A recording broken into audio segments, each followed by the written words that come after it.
আসসালামু আলাইকুম সবাইকে আবারও স্বাগত জানাচ্ছি আজকের আরও একটা নতুন রেসিপি দেখার জন্য। আর আজকের পর্বে আপনাদেরকে কোনো রকম বাটাবাটির ঝামেলা ছাড়াই খুব সহজে হাতে মেখে সিম ভর্তা তৈরি করে দেখাবো। যারা ভর্তা প্রেমী আপুরা আছেন, ভর্তা খেতে খুবই পছন্দ করেন, আশা করছি তাদের কাছে খুবই ভালো লাগবে আমার আজকের এই সিম ভর্তার রেসিপিটা। এখন যেহেতু শীতকাল চলছে, এই শীতের মৌসুমে কিন্তু বাজারে প্রচুর পরিমাণে সিম পাওয়া যায়। তো আপনারা চাইলে কিন্তু আমার আজকের এই রেসিপিটা ফলো করে বাজার থেকে সিম কিনে এনে এভাবে ভর্তাটা বাসায় তৈরি করে খেতে পারেন। আশা করছি আপনাদের কাছেও খুবই ভালো লাগবে। তো চলুন শুরু করা যাক কিভাবে এটা তৈরি করেছি। সিম ভর্তা তৈরি করার জন্য এখানে আমি আমার পরিমাণ অনুযায়ী সিম নিয়ে নিয়েছি। আমি যতটুকু ভর্তা তৈরি করব তা সেই অনুযায়ী আমি সিম নিয়েছি। আপনারা আপনাদের পরিমাণ অনুযায়ী সিমটা নিয়ে নেবেন। তো সিমগুলো আমি আঁশ আগে থেকে ছাড়িয়ে নিয়েছি, আর কয়েকটা সিমের আঁশ আমি আপনাদেরকে ছাড়িয়ে দেখাচ্ছি আপনাদের বোঝার সুবিধার জন্য। এভাবে দুপাশ থেকে এভাবে টেনে নিলেই কিন্তু আঁশগুলো খুব সুন্দরভাবে খুলে চলে আসবে।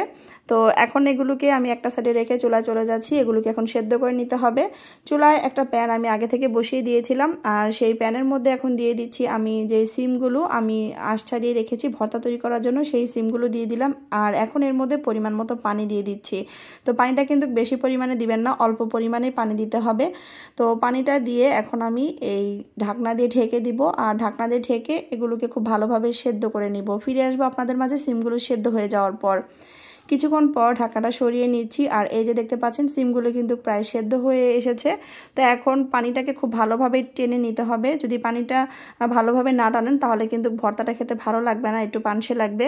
তো খুব ভালোভাবে সিমগুলোকে আমি টেলে নিয়েছি, মানে পানিটা খুব সুন্দরভাবে টানিয়ে নিয়েছি। এখন নামিয়ে নিব। নামিয়ে সেই প্যানের মধ্যে আমি একটু তেল দিয়ে দিচ্ছি। তেলটা দিয়ে দেওয়ার পর এখন এর মধ্যে কয়েক কোয়া রসুন দিয়ে দিচ্ছি, আর রসুনগুলোকে একটু নেড়েচেড়ে ভেজে নিব। তো রসুনগুলো একটু ভাজা হয়ে যাওয়ার পর এখন এর মধ্যে শুকনা মরিচ দিয়ে দিচ্ছি। তো আমি বেশ কিছুটা শুকনা মরিচ দিয়েছি। আপনারা আপনাদের পরিমাণ অনুযায়ী এখানে মরিচটা অ্যাড করবেন। কে কতটা ঝাল খেতে পছন্দ করেন সেটা বুঝে এখানে মরিচটা অ্যাড করে নেবেন। আর এই পর্যায়ে মরিচ আর রসুনগুলো ভাজা হয়ে গিয়েছে, এখন উঠিয়ে নিব। আর এখন ভর্তা তৈরি করার জন্য সবগুলো উপকরণ আমি একটা প্লেটের মধ্যে নিয়ে নিয়েছি।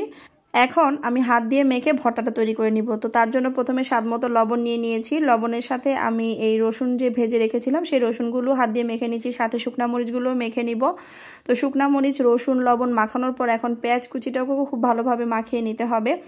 আর এই ভর্তাটা কিন্তু শিলপাটা বেটেও আপনারা করতে পারেন, তবে যারা আসলে বাটাবাটিটা ঝামেলা মনে করেন তারা চাইলে কিন্তু ভর্তাটা এভাবে হাত দিয়ে মাখিয়েও তৈরি করে খেতে পারেন। এভাবে খেতেও কিন্তু খুবই ভালো লাগে।